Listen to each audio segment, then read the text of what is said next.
और अब हम आपको ये बताते हैं कि पश्चिम बंगाल में रहने का दर्द क्या होता है। ये उन दर्शकों के लिए है जो पश्चिम बंगाल ना तो कभी गए हैं और ना वहां पर रहते हैं। आप खुशकिस्मत हैं कि आप वहां पर इस समय नहीं हैं।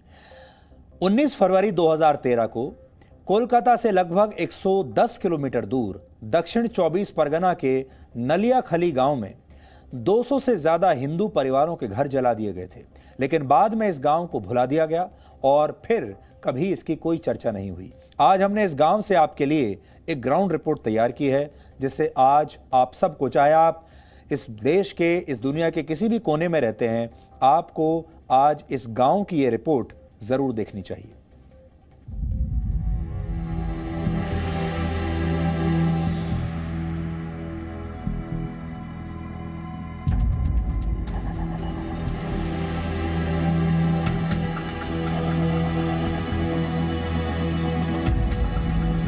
जो हिंदू है ये लोग के मार दो, ये लोग हम लोग का मौलाना साहब के मारा है। आदमी को मारा है, आदमी को भगा दिया है, दे के उसमें पेट्रोल दे के जला दिया है। भीड़ इकट्ठा हुआ, उसके बाद आग जलने शुरू कर दिया, मारने शुरू कर दिया, औरत लोग भागने शुरू कर दिया, बच्चे लोग भागने शुरू कर दिया। ये पश्चिम बंगाल में दक्षिण 24 परगना का नलियाखली गांव है। इस गांव के बारे में शायद आपने पहले कभी ना सुना हो। 19 फरवरी 2013 की ये पुरानी तस्वीरें इसी नलियाखली गांव की है। आरोप है कि इस गांव में 200 से ज्यादा हिंदू परिवारों के घर जला दिए गए। 8 साल तक इस घटना की चर्चा पूरे देश में कभी नहीं हुई। इस घटना को दबा दिया गया, लेकिन अब भी 2021 में भी यहाँ के लोगों के जख्म ताजा है। इस वक्त मैं पश्चिम बंगाल के दक्षिण 24 परगना जिले के कैनिंग थाना में नलियाखली गांव में मौजूद हूं।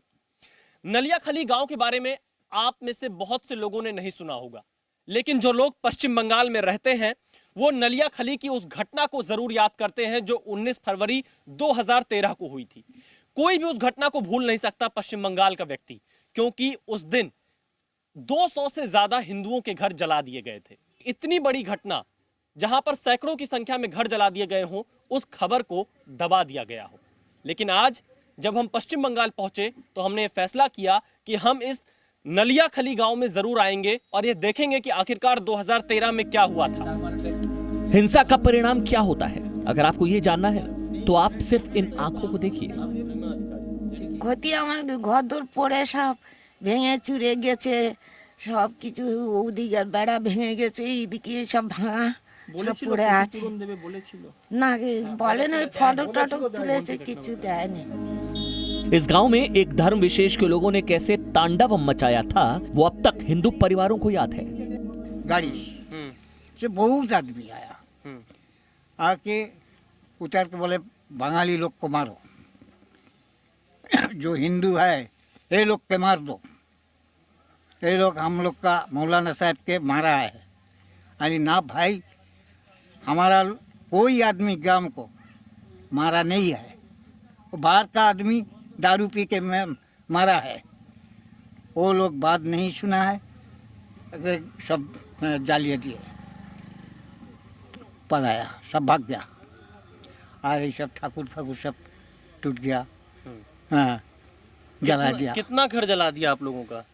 200, हाँ, 202। नलियाखली पश्चिम बंगाल का वो गांव है जो कि 2013 में सबसे ज्यादा हिंसा का शिकार हुआ था। यहां पर सैकड़ों की संख्या में घर जला दिए गए थे। इस वक्त मैं युधिष्ठिर अधिकारी के घर पर मौजूद हूं और ये पूरा इनके परिवार का घर है, 3-4 घर मिलाकर। इन सभी घरों को भी जला दिया गया था। और जितना इलाका के मुस्लिम जो है आके सारा दुनिया को 156-57 घर को जला दिया है, जला के यहाँ से चौपाट होकर चला गया है। आपका कितना नुकसान हुआ, क्या कैसे हुआ था, कैसे जलाया आपका घर, क्या देखा? आप उस वक्त मौजूद थे यहाँ पर? हाँ, उसी में देखा है। बम लिया है गाड़ी में, बस्ता में भर के बम लिया है, बम मारा, आगे डिसलाइट से जला दिया, खड़ का घर जला दिया है। कैसे बचे आप लोग? हम लोग घर छोड़ के भाग गया है, यहाँ से भाग गया दूसरा ग्राम में। सरकार ने कोई मदद नहीं की? ना। क्यों? कुछ हम लोग दरखास्त दिया है, लेकिन घर मिला नहीं। वो एक भी घर नहीं दिया नहीं, किसी को भी आपके परिवार में? ना किसी को नहीं। दिन को 11 बजे आके जितना दुनिया का मुस्लिम आके यहाँ जला दिया है। यहाँ पर जितना गाड़ी उड़ा लगा दिया है, आके जला के सब भाग गया। नलियाखली गांव में रहने वाली इस महिला का नाम शामली मंडल है। 8 साल पहले इनकी आंखों ने जो देखा वो अब तक नहीं भूली है। सोचिए उस वक्त डर का कैसा मंजर होगा। মন্দির ছিল, মন্দিরে ঠাকুরও ছিল, ঠাকুরগুলো নাতি সব ফেলে দিয়েছে, ঘরটাও জ্বালিয়ে দিয়েছে। ठाकुर जी को ही फेंक दिया? হ্যাঁ वो मंदिर को भी जलाया? হ্যাঁ এই ঘরগুলোও জ্বালিয়ে দিয়েছিল সব। घर को भी जलाया? হ্যাঁ শুধু বলে ওই আগুন জ্বলতেছে, ওই আগুন জ্বলতেছে, ওই আসতেছে। आंखों के सामने आग ही जलता हुआ दिखता था। ওরা তো পুরো চোখের সামনেই দেখেছে বাচ্চা। दंगाइयों ने इस गांव में न सिर्फ घरों को जलाया था बल्कि कई मंदिरों को भी नुकसान पहुंचाया था।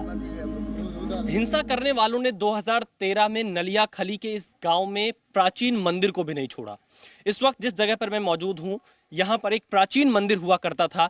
ये पूरा स्थान जो कि एक पवित्र स्थान, यहाँ पर राधा कृष्ण की मूर्ति हुआ करती थी, काली माँ की मूर्ति हुआ करती थी और गांव वाले यहाँ पर पूजा पाठ किया करते थे।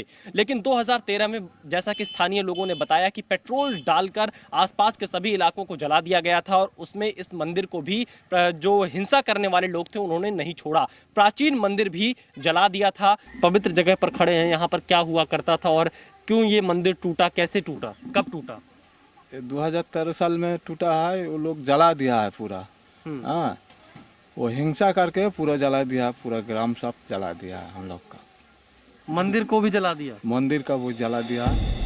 स्थानीय लोगों ने हमारे संवाददाता को बताया कि नलियाखली गांव के पास से गुजरने वाली इस सड़क के किनारे कई दुकानें थीं जिन्हें 2013 में जला दिया गया था। यहाँ बहुत दुकान जला दिया है। ये दुकान में बहुत टाट था, बहुत सामान था। हाँ, इसको भी अच्छे जला दिया है। आदमी को मारा है, आदमी को भगा दिया है, दे के उसमें पेट्रोल दे के जला दिया है पूरा। ये भी अच्छे बहुत सामान था। ये भास्कर हलदार है, दिव्यांग है। दंगाइयों की आग ने इनकी दुकान को जला दिया था। किसी तरह इनकी जान बच गई थी, लेकिन दंगे के बाद ये चल नहीं पाते हैं। उस टाइम बहुत हालत ख़राब था। समय सर्दी की टाइम हुआ था और हम लोग ज़मीन में खेत में रहते थे टेंट बना के। उसके बाद हम लोग तो हालत ही ख़राब हो गया। उसके बाद हम लोग देखिए टेंट बना के दुकान बना के अभी कैसे भी जी रहे हैं हम लोग सब। आखिरकार क्या कारण था कि इतनी बड़ी घटना, 200 से ज़्यादा घर जला दिए गए हों, लेकिन ये अखबार की सुर्खियां ना बने, ये मीडिया में इस मुद्दे को ना उठाया जाए? क्यों? मीडिया खबर तो बंद कर दिया ना सरकार। क्या मीडिया बंद कर दिया? बंद कर दिया, नेट टेट सब तो बंद कर दिया यही सरकार। कोई मीडिया अब तक आपके घर आप लोगों के पास पहुंची बातचीत करने? ना कुछ आया नहीं। आखिर क्या वजह थी कि तब मीडिया ने इस घटना की कवरेज नहीं की? ये जानने के लिए हमने स्थानीय पत्रकार प्रसन्नजीत सरदार से बात की, जो इस वक्त हमारे सहयोगी चैनल जी 24 घंटा के संवाददाता भी है। उस वक्त वो इस घटना को कवर करने पहुंचे थे, लेकिन प्रशासन ने उन्हें काम करने नहीं दिया। कैमरा नेट ऑफ कर दिया। तो अभी तो से उस दिन तो जो भी हुआ, मगर 3 मंथ हमारा नहीं इस तरह आना दिया। तो ये सब पुलिस पिकेट प्रतिटा मोड़ के बैठा दिया। तो जो भी मैं असर जो छवि करने तो वो पुलिस प्रशासन बोलता है नहीं, गवर्नमेंट का निषेध है। 8 साल बीत जाने के बाद भी आज भी यहाँ पर कई ऐसे परिवार हैं जिनको सरकार की तरफ से कोई मदद नहीं मिली, जिन्हें घर नहीं मिला, जिन्हें आर्थिक मदद नहीं मिली। कुछ परिवारों को जरूर आर्थिक मदद मिली, घर मिला, लेकिन वो भी बहुत मामूली। हिंसा में जिन हिंदुओं ने सब कुछ गंवाया, उनके कई सवालों के जवाब आज भी पुलिस और प्रशासन के पास नहीं है। किसी को घर जला, किसी को धान जला, किसी को सब ऐसे मकान जल के फिर गांव फाका कर दिया। फिर 2-3 घंटा बाद थोड़ा वो लोग चला गया जला के। फिर पुलिस आया, कोई फ़ोन से फ़ोटो भी नहीं ले सकता, ना कोई कैमरा आ सकता है। हमने स्थानीय अधिकारियों से इस मामले में उनका पक्ष जानने की भी कोशिश की, लेकिन उन्होंने कैमरे के सामने कुछ नहीं बताया। बाद में ये जरूर कहा कि नई पोस्टिंग की वजह से उन्हें इस केस की जानकारी नहीं है। कैनिंग के सब डिविजनल पुलिस ऑफिसर के दफ्तर में मैं आया। यहाँ पर मेरी मुलाकात हुई जो यहाँ के एसडीपीओ हैं उनसे मैंने बातचीत करने की कोशिश की, लेकिन उन्होंने कहा कि उन्हें इस केस की कोई जानकारी नहीं क्योंकि उनकी पोस्टिंग यहाँ पर नई है। हमने उस वक्त बीजेपी के नेता और बाद में मेघालय के राज्यपाल रहे तथागत रॉय से भी बात की। तथागत रॉय उन चंद नेताओं में थे जो उस वक्त नलियाखली गांव पहुंचे थे, लोगों का दर्द जाना था। लोग इतने भयभीत थे कि वो कहना भी नहीं चाहते थे। तो मैं उसमें 2 आदमी का कहा कि आप चलिए थाने में कम से कम एक शिकायत तो दर्ज करना है। तो उसने कहा हाँ मैं जाता हूँ। तो मैं पहुँच गया पहले थाने में बैठा रहा। वो लोग आए ही नहीं आखिर में, इतने भयभीत थे। नलियाखली गांव के लोगों को इंसाफ क्यों नहीं मिला? क्या वो सियासत के भुक्तभोगी बने? ये जानने के लिए हमने बंगाल के मानवाधिकार कार्यकर्ताओं से भी बात की।